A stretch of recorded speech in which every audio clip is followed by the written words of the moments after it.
ഒന്നാമത്തെ ആക്ടിവിറ്റി നോക്കാം. കഹാനി കെ പാത്രോം കി വിശേഷതായേം പഹചാനേം സഹി മിലാൻ കരേം. കഹാനിയിലെ കഥയിലെ പാത്രോം കി വിശേഷതായേം കഥാപാത്രങ്ങളുടെ പ്രത്യേകത പഹചാനേം എന്ന് വെച്ചാൽ തിരിച്ചറിഞ്ഞ് സഹി മിലാൻ കരേം ശരിയായത് യോജിപ്പിക്കാനാണ് നമ്മളോട് പറഞ്ഞിരിക്കുന്നത്. ഒരു സൈഡിൽ എന്തുണ്ട്, നട്ഗഡ് ജഡ്പഡ് എന്ന് എഴുതിയിട്ടുണ്ട്. അപ്പം നട്ഗഡിൻ്റെ പ്രത്യേകതകൾ എന്താണ്, ജഡ്പഡിൻ്റെ പ്രത്യേകതകൾ എന്താണെന്നാണ് നമുക്ക് മാച്ച് ചെയ്യേണ്ടത്. നട്ഗഡ് കോ കാഗസ് കി നാവ് ബനാന ആത്താ ഹെ. നട്ഗഡിന് എന്തറിയാം, കാഗസ് കി നാവ് കടലാസ് തോണി ഉണ്ടാക്കാൻ അറിയാം. കാഗസ് കി നാവ് ബനാന ആത്താ ഹെ എന്ന് വെച്ചാൽ കടലാസ് തോണി ഉണ്ടാക്കാൻ അറിയാം. ഇനി അടുത്തതോ ജഡ്പഡ് കോ നദിമേൻ തൈർന ആത്താ ഹെ. ജഡ്പഡിന് എന്തറിയാം, നദിമേൻ തൈർന നദിയിൽ പുഴയിൽ നീന്താൻ ജഡ്പഡിനെ അറിയാം. അപ്പം അത് രണ്ടും അങ്ങനെയാണ് മാച്ച് ചെയ്യേണ്ടത്. ഇനി അതിന് താഴെ ബാഗ് സെ ആം തോടത്താ ഹെ. ആരാണ് തോട്ടത്തിൽ നിന്നും മാങ്ങ പറിക്കാറ്, നട്ഗഡാണോ ജഡ്പഡാണോ? നട്ഗഡാണെന്ന് നമുക്കറിയാം. അതുപോലെ മാ സെ ഷിക്കായത്ത് കർത്താ ഹെ. ആരാണ് അമ്മയോട് പരാതി പറയുന്നത്, ജഡ്പഡാണ്. ബർഗദ് കി ജടേം പക്കഡ് കർ ജൂല ജുൽത്താ ഹെ. പേരാലിൻ്റെ വേരിൽ ഇങ്ങനെ ഊഞ്ഞാലാടുന്നത് ആരാണ്, നട്ഗഡാണത് ചെയ്യുന്നതെന്ന് നമുക്കറിയാം. അവസാനത്തെ നോക്കൂ, ചോട്ടേക്ക ഹാത്ത് പക്കഡ് കർ ദൗഡാത്താ ഹെ. ചെറിയ ആളുടെ കൈ പിടിച്ചിട്ട് ഓടുന്നത് ആരാണത്, ജഡ്പഡാണ്. അപ്പോൾ നമുക്കിതുപോലെ കറക്റ്റായിട്ട് മാച്ച് ചെയ്തിട്ട് സെൻറ്റൻസ് ആക്കിയത് എഴുതാം. എങ്ങനെയാണെന്ന് നോക്കാം. नटखट को कागज़ की नाव बनाना आता है. झटपट को नदी में तैरना आता है. नटखट बाग से आम तोड़ता है. झटपट माँ से शिकायत करता है. नटखट बरगद की जड़ें पकड़कर झूला झूलता है. झटपट छोटे का हाथ पकड़कर दौड़ाता है. അടുത്ത ആക്ടിവിറ്റി നോക്കാം. കഹാനി സെ ശബ്ദ് ജോഡെ ചുനേം അപ്നെ വാക്യമേം പ്രയോഗ കരേം. കഥയിൽ നിന്ന് ഒരുപോലെ ആവർത്തിച്ച് വരുന്ന ഒരു ജോഡി ശബ്ദങ്ങൾ ഉണ്ടായിരിക്കുമല്ലോ, സാത്ത് സാത്ത് പോലെ, അതുപോലെ ഒരുപോലെ ആവർത്തിച്ച് വരുന്ന വേർഡ്സ് കണ്ടെത്തിയിട്ട് അപ്നെ വാക്യമേം പ്രയോഗ കരേം, അത് വാക്യത്തിൽ പ്രയോഗിക്കാനാണ് പറഞ്ഞിരിക്കുന്നത്. നമുക്ക് എങ്ങനെ ചെയ്യാമെന്ന് നോക്കാം. മേൻ തേസ് തേസ് ചൽത്താ ഹെ. ഞാൻ വേഗം വേഗം നടക്കുന്നു. പിന്നെ അടുത്തത് മേരെ ഭായി ധീരെ ധീരെ ബോൽത്താ ഹെ. എൻ്റെ സഹോദരൻ പതുക്കെ പതുക്കെയാണ് സംസാരിക്കുന്നത്. അധ്യാപക് ബാർ ബാർ കഹാനി പഠായ. അധ്യാപകൻ എന്ത് ചെയ്തു, വീണ്ടും വീണ്ടും കഥ പഠിപ്പിച്ചു. ഏക്ക് ഏക്ക് കറക്കെ ആം ഗിർനെ ലഗ. ഓരോന്നോരോന്നായി മാങ്ങ വീഴാൻ തുടങ്ങി. സ്കൂൾ പഹൂഞ്ചത്തെ ഹം തക്ക് ഗയെ. സ്കൂളിലെത്തിയപ്പോഴേക്കും ഞങ്ങൾ ക്ഷീണിച്ചു പോയി. അടുത്തത് ദേക്കാ ദേക്കി വഹ് ദൗഡ്നെ ലഗ. ദേക്കാന്നുണ്ട് കേട്ടോ അവിടെ. ദേക്കാ ദേക്കി വഹ് ദൗഡ്നെ ലഗ എന്ന് വെച്ചാൽ കണ്ടപ്പോൾ തന്നെ അവൻ ഓടാൻ തുടങ്ങി. തേസ് തേസ് ധീരെ ധീരെ ബാർ ബാർ ഏക് ഏക് പഹൂഞ്ചത്തെ അതേപോലെ ദേക്കാ ദേക്കി, ഇതൊക്കെ നമ്മുടെ പാഠപുസ്തകത്തിലെ കഥയിലുള്ള ഒരുപോലെ വരുന്ന വാക്കുകളാണ്. അടുത്ത ആക്ടിവിറ്റി നോക്കാം. ജഡ്പഡ് കോ തൈർന ആത്താ ഹെ. ജഡ്പഡിന് എന്തറിയാം, നീന്താൻ അറിയാം. നട്ഗഡ് കോ നാവ് ബനാന ആത്താ ഹെ. നട്ഗഡിന് എന്തറിയാം, നാവ് ബനാന തോണി ഉണ്ടാക്കാൻ അറിയാം. എന്നിട്ട് നമ്മളോട് എന്താ ചെയ്യാൻ പറഞ്ഞിരിക്കുന്നത്, ലിഖേം ആപ്കോ ക്യാ ക്യാ ആത്താ ഹെ. നിങ്ങൾക്ക് എന്തൊക്കെ അറിയാം അതാണ് എഴുതാൻ പറഞ്ഞിരിക്കുന്നത്. അവരൊരു എക്സാമ്പിൾ കൊടുത്തിട്ടുണ്ട്. മുജെ സൈക്കിൾ ചലാന ആത്താ ഹെ. എനിക്ക് സൈക്കിൾ ചവിട്ടാൻ അറിയാം. അപ്പോൾ ഈ ആത്താ ഹെ എന്ന് വെച്ചാൽ അറിയാം എന്നാണ് അർത്ഥം. അപ്പോൾ അതുപോലെ നമ്മൾ സെൻറ്റൻസ് എഴുതണം. ഇവിടെ കുറച്ച് എക്സാമ്പിൾ കൊടുത്തിട്ടുണ്ട്. ഇതിനേക്കാളും കൂടുതൽ നിങ്ങൾക്ക് എഴുതാൻ പറ്റും. ഇതൊരു മോഡൽ മാത്രമാണ്. ഒന്നാമത്തെ നോക്കൂ, മുജെ നാച്ന ആത്താ ഹെ ഓർ ആത്തി ഹെ. അതായത് ആൺകുട്ടിയാണ് എഴുതുന്നതെങ്കിൽ ആത്താ ഹെ എന്ന് എഴുതുക. എനിക്ക് ഡാൻസ് കളിക്കാൻ അറിയാം. ആൺകുട്ടിയാണെങ്കിൽ നാച്ന ആത്താ ഹെ എന്ന് എഴുതുക. പെൺകുട്ടിയാണെങ്കിൽ എന്തെഴുതണം നിങ്ങൾ, മുജെ നാച്ന ആത്തി ഹെ എന്ന് എഴുതുക. അതുപോലെ തന്നെ അടുത്ത സെൻറ്റൻസ് നോക്കൂ, മുജെ മലയാളം ആത്താ ഹെ. എനിക്ക് മലയാളം അറിയാം. പെൺകുട്ടിയാണെങ്കിൽ എന്തെഴുതണം, മുജെ മലയാളം ആത്തി ഹെ. മൂന്നാമത്തെ നോക്കൂ, മുജെ ചിത്ര ഗീഞ്ചന ആത്താ ഹെ. എനിക്ക് ചിത്രം വരയ്ക്കാൻ അറിയാം. മുജെ ചിത്ര ഗീഞ്ചന ആത്താ ഹെ അല്ലെങ്കിൽ എന്തെഴുതണം, മുജെ ചിത്ര ഗീഞ്ചന ആത്തി ഹെ. അവസാനത്തെ നോക്കൂ, മുജെ ബാൻസുരി ബജാന ആത്താ ഹെ. എനിക്ക് ഓടക്കുഴൽ വിളിക്കാൻ അറിയാം. മുജെ ബാൻസുരി ബജാന ആത്താ ഹെ അല്ലെങ്കിൽ മുജെ ബാൻസുരി ബജാന ആത്തി ഹെ. അടുത്ത ആക്ടിവിറ്റി നോക്കാം. സഹി പ്രസ്താവ് ചുൻകർ ലിഖേം. ശരിയായ പ്രസ്താവന തിരഞ്ഞെടുത്ത് എഴുതാനാണ് പറഞ്ഞിരിക്കുന്നത്. ദോനോ ഭായി അപ്നെ ഗാവ് കെ സ്കൂൾ മേ പഠിത്തേ ഹെ. രണ്ട് സഹോദരന്മാരും സ്വന്തം ഗ്രാമത്തിലെ സ്കൂളിലാണ് പഠിക്കുന്നത്. അത് ശരിയാണോ തെറ്റാണോ, നമുക്കറിയാം അത് തെറ്റാണ്. കാരണം അവർ വേറെ ഗ്രാമത്തിലേക്ക് നടന്നാണ് പോയിരുന്നതെന്ന് കഥയിൽ നമ്മൾ പഠിച്ചതാണ്. അപ്പോൾ അത് ഗലത്താണ്. നട്ഗഡ് കോ ഗിട്ടി പൈരാന ആത്താ ഹെ. അതായത് നമ്മുടെ നട്ഗഡിന് കല്ലെറിയാൻ അറിയാം. അപ്പോൾ അത് നമുക്ക് കഥയിൽ കേട്ടിട്ടുണ്ട്. നട്ഗഡ് വെള്ളത്തിലേക്ക് ഇങ്ങനെ കല്ലെറിയുന്നുണ്ടെന്ന്. അപ്പോൾ അത് ശരിയാണ്. രണ്ടാമത്തെ സഹിയാണ്. ഇനി മൂന്നാമത്തെ നോക്കാം. നട്ഗഡ് ഹമേഷ രോത്തെ ഹുയെ സ്കൂൾ ജാത്ത ഹെ. നട്ഗഡ് എപ്പോഴും കരഞ്ഞുകൊണ്ടാണ് സ്കൂളിൽ പോകുന്നതാണോ? അല്ല, ഗലത്താണത്. അടുത്തത് ബഡാബായി പാഞ്ചുവേം കക്ഷാമേം പഠിത്ത ഹെ. മൂത്ത സഹോദരൻ 5ാം ക്ലാസ്സിലാണ് പഠിക്കുന്നത്. അത് സഹിയാണ്. അടുത്തത് ജട്പട് കോ സ്കൂൾ കെ രാസ്തേ മേം കയി ബാർ ചോട്ടെ കാ ഇന്തസാർ കർണ പഠിത്ത ഹെ. ജട്പടിന് സ്കൂളിൽ പോകുന്ന വഴിക്ക് ഇളയ സഹോദരനെ കുറേ നേരം വെയിറ്റ് ചെയ്ത് നിൽക്കേണ്ടി വന്നിരുന്നു. അത് സഹിയാണെന്ന് നമുക്ക് അറിയാം. അടുത്തത് അനുഭവ് ഭാണ്ഡെ. झटपट और नटखट एक दूसरे को नाव बनाना और नदी में तैरना सिखाने का वादा करते हैं. इसी प्रकार का आपका कोई अनुभव भांडे. झटपട്ടും നട്ഖട്ടും പരസ്പരം ഒരാൾക്ക് തോണി ഉണ്ടാക്കി കൊടുക്കാനും ഒരാൾക്ക് നദിയിൽ നീന്താനും പഠിപ്പിച്ചു കൊടുക്കാമെന്ന് സമ്മതിക്കുകയാണ്. അതേപോലെ നിങ്ങൾക്ക് എന്തെങ്കിലും അനുഭവം ഉണ്ടായിട്ടുണ്ടോ എന്ന് ചോദിക്കുകയാണ്. അത് എഴുതാനാണ് പറഞ്ഞിരിക്കുന്നത്. ഉത്തരമായിട്ട് ഇവിടെ ഒരു ചെറിയ എക്സാമ്പിൾ കൊടുത്തിട്ടുണ്ട്. ബച്പൻ കെ മേരെ ഏക് ദോസ്ത് താ. എനിക്ക് ചെറുപ്പത്തിലൊരു ഫ്രണ്ട് ഉണ്ടായിരുന്നു. ഉസ്കോ ജാമുൻ ബഹുത് പസന്ത് ഹെ. അവൻ എന്തായിരുന്നു? ഞാവൽ വളരെ ഇഷ്ടമായിരുന്നു.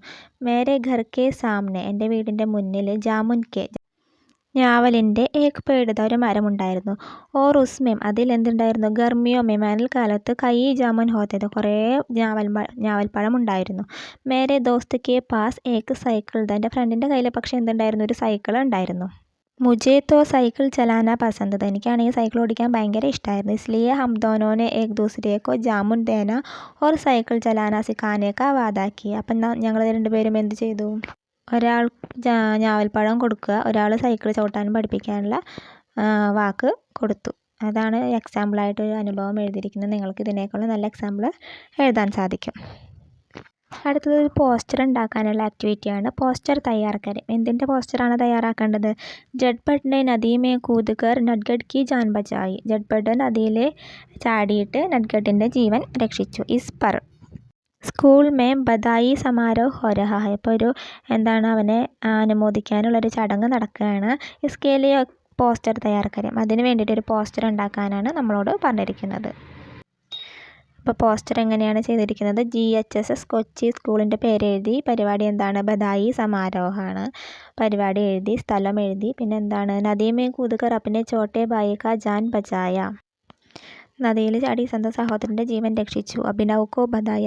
അഭിനവിന് ആശംസകൾ. ഒരു കുട്ടിയുടെ എക്സാമ്പിളായിട്ടൊരു പേര് കൊടുത്തിരിക്കുകയാണ് കേട്ടോ. പിന്നെ മുഖ്യാതിഥി. ചടങ്ങിൽ മുഖ്യാതിഥി ആരാണ്? ജില്ലാധീഷ് കളക്ടറാണ്. പിന്നെ സ്കൂൾ സഭാഗൃഹമേ. സഭാഗൃഹം എന്ന് വെച്ചാൽ ഹോളാണ്. സ്കൂളിൻ്റെ ഹോളിലാണ് പരിപാടി. 2 ജൂലൈ 2024. 2024 ജൂലൈ 2-ാം തീയതിയാണ് പരിപാടി. സുബഹ് 10 ബജെ. രാവിലെ 10 മണിക്കാണ്. സബ്കാ ഹാർദിക് സ്വാഗതം. എല്ലാവർക്കും ഹൃദയം നിറഞ്ഞ സ്വാഗതം. ഇത്രയും കാര്യങ്ങളാണ് പോസ്റ്ററിൽ ഉൾപ്പെടുത്തിയിരിക്കുന്നത്. ചർച്ച ചെയ്യാനാണ് പറഞ്ഞിരിക്കുന്നത്. മാൻലേം ആപ്കോ തൈർന നഹി ആത്ത. നിങ്ങൾക്ക് നീന്താൻ അറിയില്ല എന്ന് വിചാരിക്കുക. നട്ഖട്ട് കി ജാൻ ബചാനെ കെ ലിയെ ആപ് ക്യാ കർത്തെ. നട്ഖട്ടിൻ്റെ ജീവൻ രക്ഷിക്കാൻ ആ സമയത്ത് നിങ്ങൾ എന്ത് ചെയ്യുമായിരുന്നു എന്ന് ചർച്ച ചെയ്യാനാണ് പറഞ്ഞിരിക്കുന്നത്. നമുക്ക് നീന്താൻ അറിയില്ലെങ്കിൽ അടുത്തുള്ള ആരെങ്കിലും വിളിച്ചുകൊണ്ട് വരികയോ അല്ലെങ്കിൽ ബഹളം ഉണ്ടാക്കി അടുത്തുള്ള ആളുകളുടെ ശ്രദ്ധ അങ്ങോട്ട് ആകർഷിക്കുകയോ ചെയ്യാം. അങ്ങനെ ഉത്തരം എഴുതിയിരിക്കുകയാണ്. അഗർ ആസ് പാസ് ലോഗ് ഹോത്തോ. അടുത്ത ആരെങ്കിലും ഉണ്ടെങ്കിൽ ചില്ലാക്കർ ഉറക്കെ നിലവിളിച്ചിട്ട് ഉൻക ധ്യാൻ ആകർഷിത് കരേക. അവരുടെ ശ്രദ്ധ ആകർഷിക്കും. അതല്ലേ നമുക്ക് ചെയ്യാൻ പറ്റുള്ളൂ. അറിയുന്ന ആരെങ്കിലും വിളിച്ചുകൊണ്ട് വന്ന് നമുക്ക് രക്ഷപ്പെടുത്താം. അങ്ങനൊരു ഉദാഹരണമാണ് ഇവിടെ കൊടുത്തിരിക്കുന്നത് കേട്ടോ. समझें लिखें. नमूने देखें. രേഖാങ്കിത് അംശ് പർ ധ്യാൻ ദേം. അർത്ഥഭേദ് സമझें. നമ്മളോട് ആ ബോക്സിൽ കൊടുത്തിരിക്കുന്ന സെൻറ്റൻസ് വായിച്ചിട്ട് അതിൻ്റെ അടിയിൽ വരച്ചിരിക്കുന്നതിൻ്റെ വ്യത്യാസം മനസ്സിലാക്കി അർത്ഥം മനസ്സിലാക്കാനാണ് പറഞ്ഞിരിക്കുന്നത്. ആദ്യത്തെ നോക്കൂ. ജട്പട് ദൗഡ് ലഗാത്താ ഹെ. ജട്പട് ഓടാൻ തുടങ്ങി. ഇനി അപ്പുറത്തെ ബോക്സിൽ എന്താ എഴുതിയിരിക്കുന്നത്? ജട്പട് ദൗഡ് ലഗാ രഹാ ഹെ. ജട്പട് എന്ത് ചെയ്തുകൊണ്ടിരിക്കുന്നു? ഓട്ടം തുടർന്നുകൊണ്ടേയിരിക്കുന്നു. അപ്പോൾ ആ രണ്ട് വ്യത്യാസമാണ്. ലഗാത്താ ഹെ എന്നുള്ളതും ലഗാ രഹാ ഹെ എന്നുള്ളതുമാണ് വ്യത്യാസം വരുന്നത്. അതായത് സാമാന്യ വർത്തമാന കാലത്തിലുള്ള സെൻറ്റൻസാണ് ജട്പട് ദൗഡ് ലഗാത്താ ഹെ. താ ഹെ, ടി ഹെ എന്നൊക്കെ വരുന്നത് എങ്ങനെയാണ്? സാമാന്യ വർത്തമാന കാലത്തെ സൂചിപ്പിക്കുന്ന സെൻറ്റൻസാണ്. ലഗാ രഹാ ഹെ, അതുപോലെ രഹാ ഹെ, രഹി ഹെ അതൊക്കെ വരുന്നത് ഏത് കാലത്തെയാണ് സൂചിപ്പിക്കുന്നത്? താൽക്കാലിക വർത്തമാനകാലത്ത്. അതായത് പ്രവൃത്തി ഇപ്പോഴും നടന്നുകൊണ്ടിരിക്കുന്നു. അതിനെ സൂചിപ്പിക്കുന്നതാണ് രഹാ ഹെ, രഹി ഹെ, രഹേ ഹെ തുടങ്ങിയവ. അങ്ങനെ അർത്ഥം വ്യത്യാസം വരുന്നത്. ജട്പട് ഓടാൻ തുടങ്ങി, ജട്പട് ഓടിക്കൊണ്ടിരിക്കുന്നു എന്നാണ് അർത്ഥം വരുന്നത്. അതുപോലെ അടുത്തത് ജട്പട് ഓർ നട്ഖട്ട് ദൗഡ് ലഗാത്തെ ഹെ. ജട്പടും നട്കഡ് ഓടാൻ തുടങ്ങി. ഇനി അപ്പുറത്തെ ബോക്സിൽ നോക്കൂ. ജഡ്പഡ് ഓർ നട്കഡ് ദൗഡ് ലഗാ രഹേ ഹെ. അവർ രണ്ടുപേരും ഓടിക്കൊണ്ടിരിക്കുന്നു. പിന്നെയോ മച്ചലി തൈർത്തി ഹെ, മീൻ നീന്തുന്നു. മച്ചലി തൈർ രഹി ഹെ, മീൻ നീന്തിക്കൊണ്ടിരിക്കുന്നു. പിന്നെയോ നദിയാ ബഹത്തി ഹെ, നദികൾ ഒഴുകുന്നു. നദിയാ ബഹ് രഹി ഹെ, നദികൾ ഒഴുകിക്കൊണ്ടിരിക്കുന്നു. അതാണ് അതിൻ്റെ വ്യത്യാസം. അതിൻ്റെ ഒരു ആക്ടിവിറ്റിയാണ് നമുക്ക് ചെയ്യാനുള്ളത്. നമൂനയ്ക്ക് അനുസാർ, ഉദാഹരണത്തിനനുസരിച്ച് ബാക്കി ബദൽക്കർ ലിഖേം. വാക്യം സെൻറ്റൻസ് മാറ്റി എഴുതാനാണ് പറഞ്ഞിരിക്കുന്നത്. അപ്പോൾ ഒരു സൈഡിൽ എന്തുണ്ട്? നട്കഡ് രോത്താ ഹേ, നട്കഡ് കരയുന്നു. അപ്പോൾ അപ്പുറത്ത് എങ്ങനെയാണ് വരിക? നട്കഡ് രോ രഹാ ഹേ. നട്കഡ് കരയുന്നു, മറ്റേതോ നട്കഡ് കരഞ്ഞുകൊണ്ടിരിക്കുന്നു എന്നാണ് അർത്ഥം വരുന്നത്.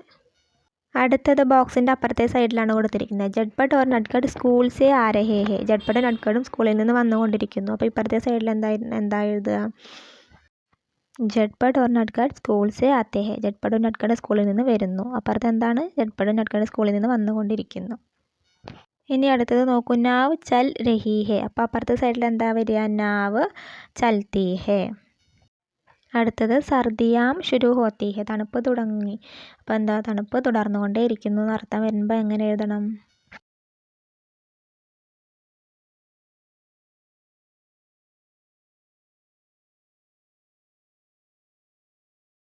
അടുത്ത ആക്ടിവിറ്റി ബാത് ചീത്തിലേക്ക്, അതായത് കോൺവെർസേഷൻ, സംഭാഷണം എഴുതാനാണ്. ആര് തമ്മിലുള്ള സംഭാഷണമാണ്?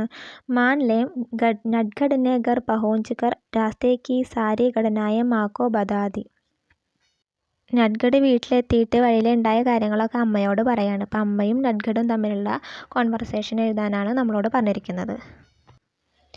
നട്കഡ് മാം മാം, അമ്മയെന്ന് വിളിച്ചിട്ട് വരികയാണ് നട്കഡ്. മാം അരേ ക്യാ ഹുവാ ബേട്ട, എന്ത് പറ്റി മകനെ? ക്യോം രോ രഹാ ഹെ, എന്തിനാ കരയുന്നതെന്ന് ചോദിക്കുകയാണ്. നട്കഡ് മേ നദി മേ ഗിർ ഗയ, ഞാൻ പുഴയിൽ വീണു എന്ന് പറയുന്നു. മാ ഹേ ഭഗവാൻ യെ കേസേ ഹുവാ, ഇതെങ്ങനെ ഉണ്ടായെന്ന് ചോദിക്കുന്നതാണ് അമ്മ. നട്കഡ് അപ്പോൾ പറയാണ്, കാഗസ് കി നാവ് ബഹാനെ കെ ലിയെ മേം നദി കെ പാസ് ഗയ. കടലാസ് തോണി ഒഴുക്കാൻ വേണ്ടിയിട്ട് ഞാൻ നദിയുടെ അടുത്തേക്ക് പോയി. അച്ചാനക് മേരാ പയർ ഫിസൽ ഗയി, പെട്ടെന്ന് എൻ്റെ കാല് വഴുതി വീണു എന്ന് നട്കഡ് ഉത്തരം പറയാണ്. അമ്മ ചോദിക്കുകയാണ്, മാം ബഡേ തോ ധാ നാ തേരേ സാത്ത്, മൂത്താളുണ്ടായിരുന്നില്ലേ, ചേട്ടൻ ഉണ്ടായിരുന്നില്ലേ നിൻ്റെ കൂടെ എന്ന് അമ്മ ചോദിക്കുകയാണ്. അപ്പം നട്കഡ് പറയണം, ഹാ ഉണ്ടായിരുന്നു അമ്മേ. ഉനോനെ മേരെ ജാൻ ബച്ചായ, ആളാണ് എന്നെ, ചേട്ടനാണ് എൻ്റെ ജീവൻ രക്ഷിച്ചത്. അപ്പം അമ്മ പറയണം, ആജ് തുമ്നെ ഹദ് ഹി കർദി ചോട്ടു, നീ പരിധി ലംഘിച്ചിരിക്കുകയാണ് ചോട്ടു എന്ന് അമ്മ പറയാണ്. അപ്പം നട്കഡ് പറയണം, മാഫ് കീജിയെ മാം, സോറി അമ്മയെന്ന് പറയുന്നു. കൽ സേ സംഭാൽക്കർ ബഡേ കെ സാത്ത് സ്കൂൾ ജാനാ ഹെ, നാളെ മുതൽ സൂക്ഷിച്ച് നോക്കിയിട്ട് സ്കൂളിൽ പോകണം ചേട്ടൻ്റെ കൂടെ എന്ന് അമ്മ പറയാണ്. നട്കഡ് ടീക്കി ഹേ മാം, ശരി അമ്മേ എന്ന് പറയുന്നു. അടുത്ത ആക്ടിവിറ്റി ഓഡിയോ ഉണ്ടാക്കാനാണ്. ഇസ് കഹാനി കാ ഓഡിയോ തയ്യാർ കരേം, ഈ കഥയുടെ ഓഡിയോ തയ്യാറാക്കാനാണ് പറഞ്ഞിരിക്കുന്നത്.